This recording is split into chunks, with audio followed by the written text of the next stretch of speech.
Alrighty, g'day guys. Welcome back to Stat Chat Sports. You're here with myself, Steve, and Tazza for the weekly Premier League podcast. Tazza, feels like a while since we've recorded one of these. I think the last one we actually recorded a couple of weeks ago before the international break. So it's been a while, but it's good to be back. Yeah, lots passed, lots happened, and definitely very good to be back. We've obviously seen the internationals played out, a bit of UEFA Nations League, but definitely good to get back into the swing of things in the Premier League. Plenty of goals scored this week. We're going to start with a 9-goal thriller with our hit miss. No hold fire this week. We are deciding to remove the hold fire, replace it with a different segment. We'll get to that later. But the hit 9-goal thriller, Manchester Derby, Man City is the clear hit for this week. 6 goals on the board, three for Haaland. We'll talk about him in just a moment, but 3 for Phil Foden as well. You can say an all-round complete City performance, but those two clearly shone today. Oh yeah, I mean City, they're the ultimate team, really. I mean they're stacked from back to front, and these kind of games they just show it. They're the ultimate big game team. It seems. I mean we've obviously seen them crumble in the Champions League year on year, but they've figured it out now. They're just steamrolling at the moment. I mean, United aren't shabby at all, but far out. They were made to look average, Yeah, very average, and just the way City bad. carved. Yeah, and they just carved through this United team, who have been fairly good defensively with the new partnership of bringing in Martinez. He's been a rock down back for them, but I mean, yeah, when you've got guys like Erling Haaland and Phil Foden, and backed up by guys like Gundogan and Kevin De Bruyne, it's really hard to stop that. They're a steam train. So let's address the elephant in the room, the behemoth, Erling Haaland. Look, at the start of the season, you've got to take a serious piece of humble pie here. You took a minor piece a few weeks ago. You've made to look like a real fool now with your early comments on Erling Haaland. The fact that he may or he may not take off in the Premier League as much as what everyone has expected. The current rate that the guy is on, he's 9 goals away from beating the total goal tally of last year's Golden Boot winner. And there's 30 games left. So it's scary to think the kind of goals that this guy's going to end up on. 14 goals, I believe he's on at the moment. And with 30 games left, only 9 behind last year's Golden Boot winner. I mean, if he continues on this current form, I believe he could hit like 57 goals or something like that. If he continues on like his XG per game, it's something crazy like that. I've heard 60 goals is the pace I think I've seen. And if he keeps the hat-trick pace up, he'll have more hat-tricks than anyone in the history of the Premier League in one season. He's already the fastest to 3 Premier League hat-tricks. Eight games. 8 games, and the previous was held by Michael Owen, took him 48 games. Yeah. Well, I hate that I made that call. I try to be bold, and I've carried it over from the AFL. what we like to do with the AFL, and oh my God, have I got it wrong. It's just awful. Yeah. Bad call. I'm eating not a slice. I'm eating the whole humble pie. It's a bad one, and we've never seen anything like it, which makes it worse. I mean, not only is he actually adapting and doing well, we haven't seen anyone do this well straight away ever. So yeah, I got that one wrong. I'll cop that. Anyone wants to roast me, go for it. I deserve it. But yeah, look, he's just a freak. He's a machine. And I mean, not only the goals, he had the 2 assists to boot. So not only is he a lethal poacher, he's also a provider. I mean, I saw something online putting him in the bracket of some of the other top strikers in the world, past and present. He's in that discussion. It's always Haaland versus Mbappe at the moment. But this particular post was about his goals comparison to, other top strikers after 100 games. He's played 100 games in top European clubs. Obviously, I'm not sure if this will include his Salzburg days or not. It might. But I mean, some of the names that he's in here with, R9 Ronaldo, Lionel Messi, Cristiano Ronaldo, Lewandowski, Thierry Henry, these type of players, after 100 appearances, he's on 103 goals. More goals than appearances, this guy. And below him is Romario, Brazilian legend, 90 goals after 100 appearances. This guy's breaking records held by some of the greatest to ever play the game. Yeah, and that's the kind of status he rightfully is. He's owning at the moment, and we think we've seen the greatest ever in Messi and Ronaldo, and now we're blessed to be watching someone like this. Obviously, you're more blessed if you're a City fan, but we all have to appreciate what we're actually seeing here because we haven't seen anything like it. It's just the records say that much. So we might be seeing someone that could even go further than that, and that probably a few years ago was unfathomable. Just the records that the likes of Lionel Messi and Cristiano Ronaldo set, and they're in threat. Absolutely. I mean, we already know De Bruyne is probably the best. Well, no, he is the best playmaker in the league, and you've now City have now added probably the best goal scorer in the world at the moment into the team. We've seen their link up already in this season happen again. I mean, City were doing it without Haaland.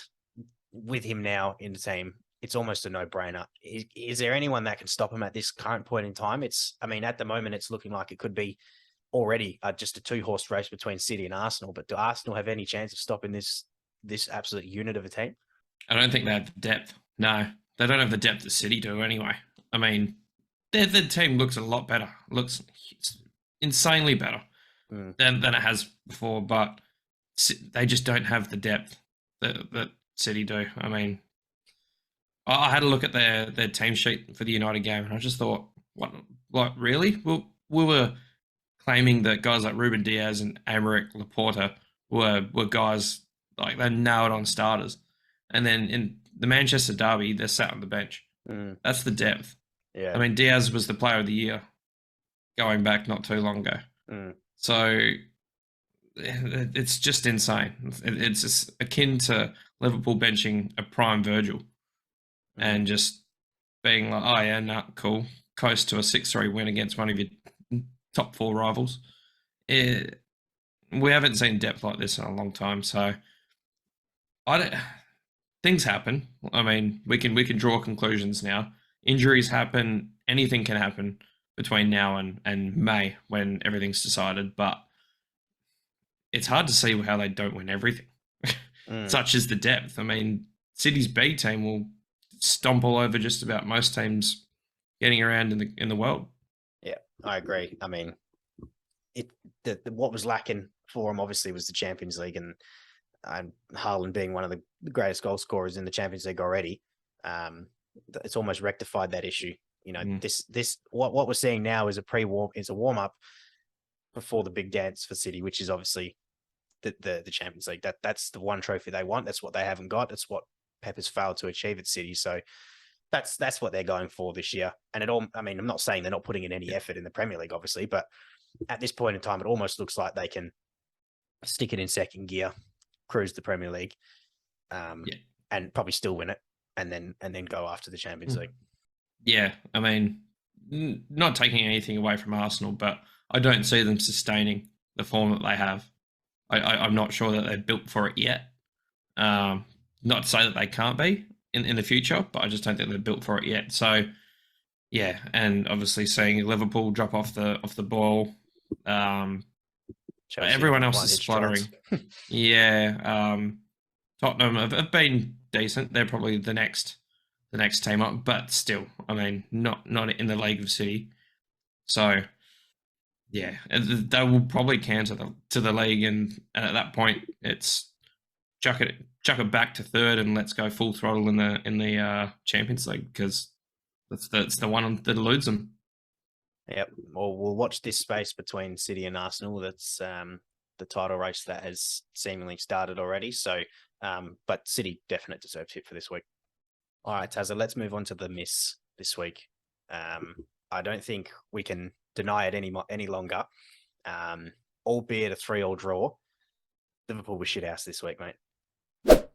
Yeah, I mean, a 3-3 draw doesn't sound all that terrible to be giving it a miss, but it was the manner in which they did.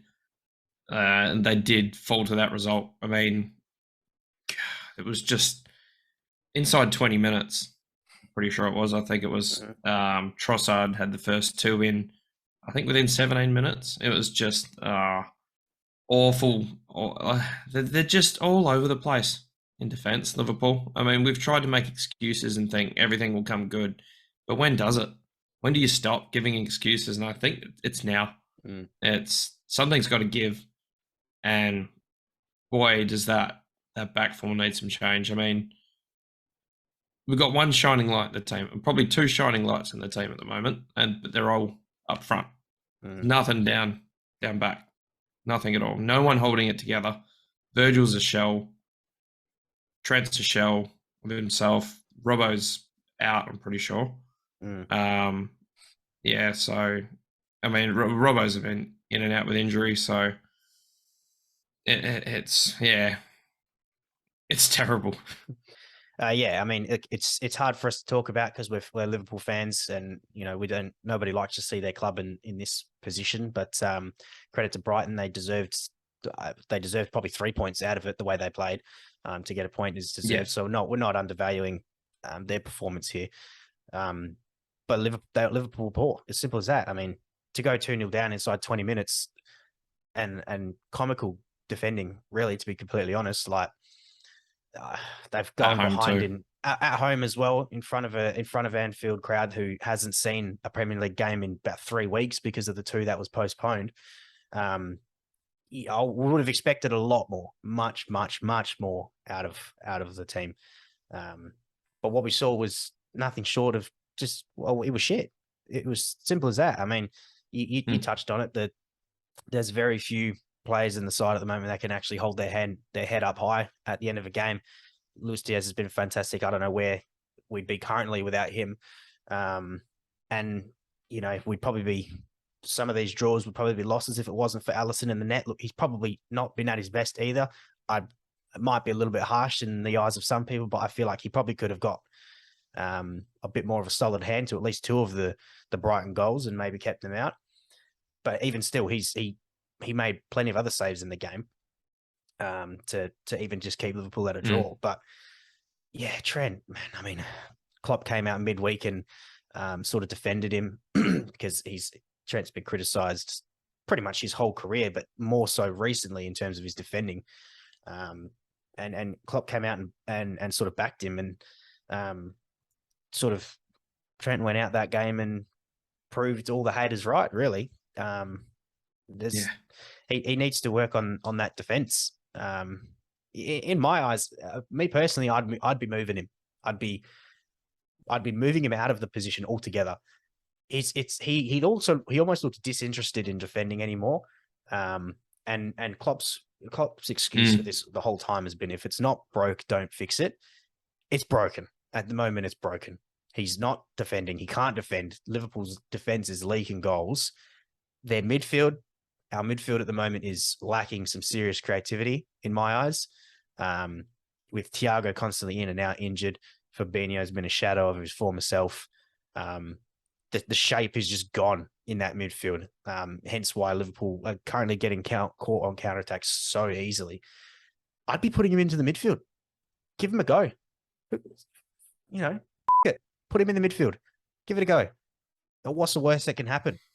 You know what I mean? And I wouldn't be bringing on, all of, Klopp. He's a fan of these, like James Milner and stuff. I love the guy, but like, recycling. Yeah, he's recycling just these out of date players that you're bringing off Costas and bringing on James Milner to do what?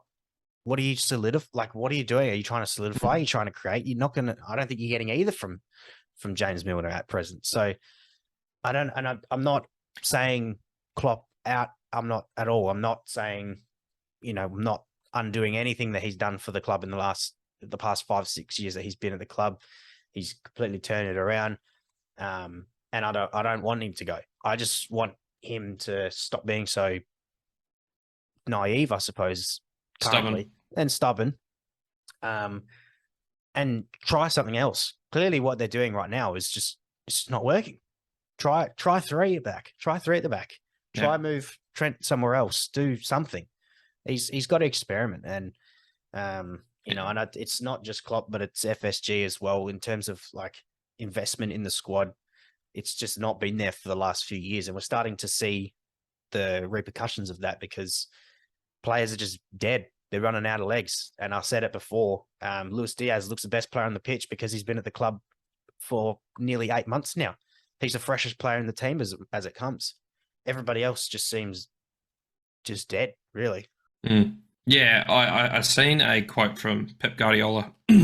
Basically, we've seen City dominate the league for years, year upon year, with little blips along the way, but they're perennial contenders and always up there. He's always said, win, lose, or draw, the team's got to change. Win, lose, or draw. I mean, yes, it's a lot easier to do that with the depth that you have at City, but win, lose, or draw, it's got to change. It doesn't matter if you're on a roll. We need to get new guys through, not new guys, but just rejuvenate the squad a little bit. And that doesn't mean just from season to season. It's just throughout the season. We need to see more guys coming through. And you look, I've seen a comparison to 17, or I think it might have been the 18-19 team to the 22-23 team. 2 changes. Yeah. It's the back 4, the back 5, including Alisson, is still exactly the same. Henderson and Fabinho were there. The only difference was Thiago, and I can't remember the Wijnaldum. Wijnaldum. And then it was Firmino and Salah, and the only difference is Mane and Diaz. Yeah. It's like you said, you hit the nail on the head. It's something has got to change, something different. Just try something. We can't keep sticking with the same 11 all the time. I mean, we've gotten into a situation where, I mean, what are we doing with Nunes? I mean, I'd rather see him on. Give him the time to get into the team, or give him the time to. I mean, it's hard to say that too, because I mean, Firmino's actually put on some good form lately. Yeah, so who are you going to drop? But I mean, Fabio Carvalho was started. I really didn't get that. I mean, can you play Firmino a little bit in the number 10 or something? Like, it's, I don't know. It's such a hard thing to call. But I like the Trent to midfield. I think that has to change. That is the weakest link. Teams are clearly taking Trent and saying, go for it, because he is the weakest link. Yeah. And I mean, I'd rather say, I mean, Calvin Ramsey can't come soon enough. I think it looks like he might be ready to play soon. And honestly, he needs to be thrown. It's not the Klopp way to throw a player in. He's always given them a good betting in period, but geez, like, I mean, unless you want to chuck Gomez there, something's got to give, because Calvin Ramsey's, I mean, it's not like he's earned his place, but neither is Trent. So I think it's time to put him in. And yeah, the Milner are just exactly why are you putting Milner in when you're chasing a game, or when you're not locking up? Like, it's not. He's not going to win you a game. He's not gonna create. He's there to. He's a body. He's just. I don't even know what to call it, but it's just. There's no creativity from him, and the only thing he possesses is just to run, really. Yeah. And even then, he's what, 35, 36? Yeah, he'd be around there. Yeah. He's quickly tiring. So, I mean, when are we going to see Arthur? Yeah. I mean, he didn't even come on as a sub. We got 5 subs sitting there. We've got 5 subs to make now. Surely he gets half a look in. We're at that point that we need to try some new things, and you got a bloke who's he's questionable as to how well he's going to fit into the team just yet, but we're not going to know if we don't play him. Yeah. So playing him in the under 23s yeah. isn't going to get you that answer either.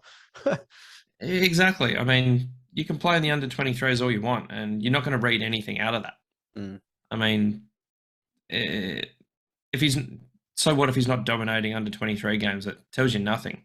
So yeah, it's just bewildering how week in, week out, we roll with the same teams. I mean, Fabio Carvalho played forward. I wasn't sure about that. I mean, I think he's better as part of a midfield three or playing just behind the attackers. But yeah, lots needs to change. Yeah, Def deserved miss. We've sort of dodged it a few times, but it's yeah, couldn't deny this one. It doesn't get any easier for him the next two, Arsenal and City. So in their next two, so I mean, if they don't step up, perform, it's going to get embarrassing real quick against even Arsenal, who Liverpool tends to do quite well against. But yeah, it's going to get out of hand rather quickly if they don't make some changes there. They're in two completely different leagues at the moment, Arsenal and Liverpool. So I mean, you couldn't have a worse run of fixtures. I mean, they're already sitting 10th, equal with Everton, mind you. I mean, we were all poking fun at Everton, saying you're getting relegated, and far out. 2 weeks' time, the eggs on Liverpool supporters' face just about, because they're a lot more likely to be taking any points out of the next two than we are. All right, Tazza, the filler. Well, it's not filler. The new segment on the channel that we're going to be running with instead of the hold fires from now on. You came up with the idea. I'll let you run this, mate, because it's a good one. All right. So we like to look at teams from week to week with the hit and miss and formerly the hold fire. But we want to take a little bit of a look at players.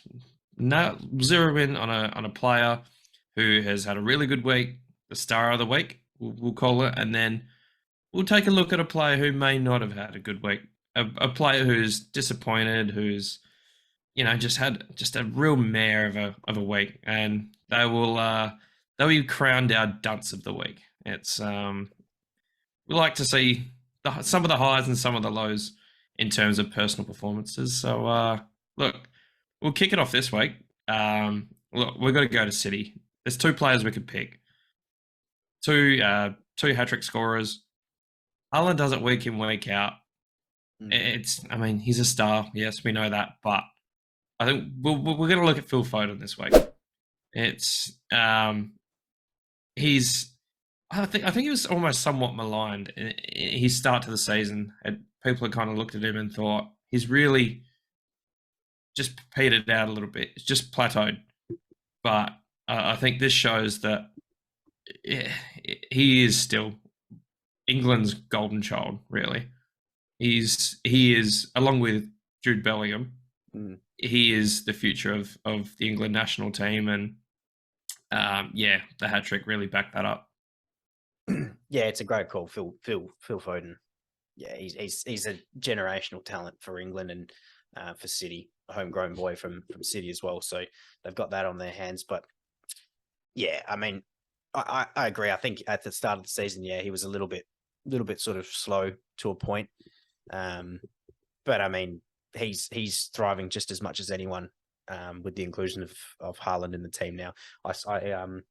I heard something on a podcast about the effect that Haaland has on the rest of the City team, simply just by being there, not even just necessarily on the ball and all this sort of stuff, is that he creates this fear with opposition defenders that they change their shape and they change the way they play, allowing the players around Haaland to, I suppose, more space, more time on the ball.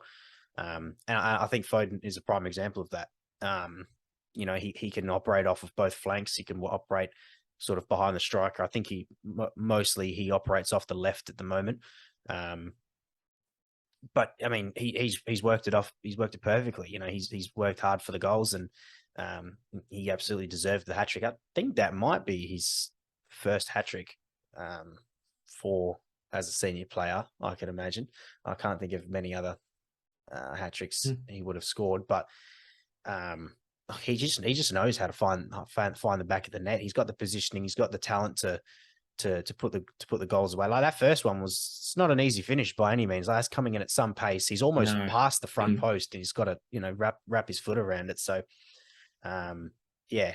absolutely deserves the star of the week this week. Obviously alongside Erling Haaland, which we spoke about. He does it week in, week out. Foden deserves a spotlight this week. Yeah, I mean, he's just, the doubts can definitely be silenced now. I think he's definitely showed enough, and it's a good point you make about Haaland. And Foden is the perfect kind of player to take advantage of that, because he operates wherever, and his goal now is right there. He can pick a pass, but he can also find one. So, and he's dangerous from all areas, really. So the attention that he loses with Haaland being in that squad, he can pick a shot from. He's got such a range. So, I mean, it's just the perfect match for him. The dunce this week. Look, we touched on it in our hit, miss, and hold fire. Well, formerly hold fire, but we are going to go back to Liverpool. It's an easy one for us. It hurts because of the promise that he's shown in previous seasons, but we are going for Trent Alexander-Arnold, the weak link in the Liverpool defence that has just conceded goals for fun at this point. Yeah. I mean, we're not taking away the creativity going forward or anything that he's done in previous years. None of that is being taken into account here. He's the dunce of this week or week just gone, shall I say. Recently, he's come under plenty of scrutiny about his defending anyway. I mean, he pretty much always has. But last week or the weeks leading up, because he missed out on getting any minutes for England, the discussion was to why there, and, the whole defending thing comes up. Klopp backed him in midweek, said, this is what he's there for. This is that. And Trent did him absolutely no favors in the game. Just, that first, actually, I think it was the first goal where he ended up on his ass. That wouldn't have been a good look for him. On his knees, I think. On his knees, slipping. I mean, that wouldn't have been a good look for him. He wouldn't want to be watching that one back twice. But, that stemmed from a poor defensive header from himself. Didn't get a lot of favors from Henderson at the edge of the box. But, I mean, unfortunately, it comes down to him. Trossard, he scores the hat-trick. He's playing on Trent's side. His direct opponent scores a hat-trick against him. It's not a great look. No, even the second goal, he was caught way out of position. I mean, they had the ball in the box, and he would have been 10 yards out of the box. He was nowhere near it, and they just bypassed him like it was a traffic cone. So he's got to be. I mean, the doubts have been there from day dot, really, because Liverpool have been pretty awful from day dot. Apart from the Bournemouth game, there's really been no inspiration coming out of this squad. I mean, still 2 wins to their name. One was iffy, if you want to call it that, and one was just a downright thrashing that no one saw coming. So something's got to change, and I want to see anything but Trent at right back. He needs. I almost think that Klopp's kind of babied him a little bit in the fact that there's no tough love here from Klopp.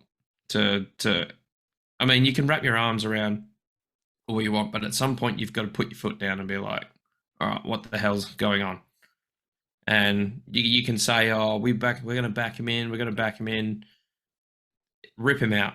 It's gone a little bit too far now. Gomez in, just do something else. Sit him out and just make him realize what he could miss if he doesn't. I mean, it's a funk. It's got to be a funk that he'll get out of. But rip him out and just sit him on the outside and just looking in, saying, "You've got to figure this out, son." No, good calls there all round. Yep, that's Phil Foden star of the week, Trent Alexander-Arnold dunce of the week, and in the new segment. Let us know your thoughts if you agree with the picks. If you think someone else should have got a star of the week or dunce of the week, let us know. I think you'll struggle to find a worse player than Trent this week, but yeah, nevertheless, let us know. Let us know thoughts on the new segment. But Tazza, we'll wrap it up there. Plenty of goals on the week just been.